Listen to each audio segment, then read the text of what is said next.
On the Flashforge, changing the filament is really easy. Come here and click on Tools.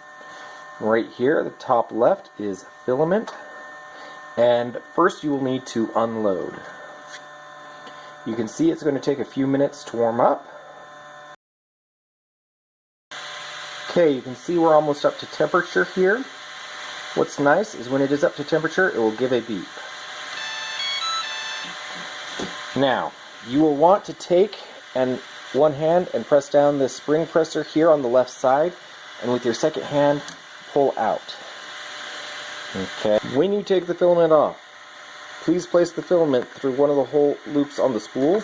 This keeps it from getting tangled and prevents problems in the future. And hit done. Now we are ready to load.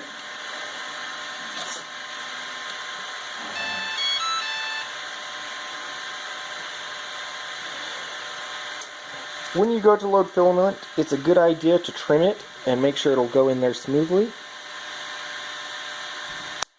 Just like that. And you can actually feel the filament being pulled down into there now.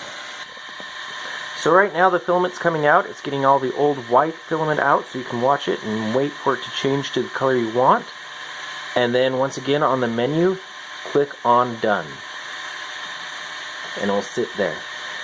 At this time, it would be a good time to clean off the nozzle with a pair of tweezers so that you don't have hanging pieces, or you might be able to grab it like that and be good. And that is how you change your filament.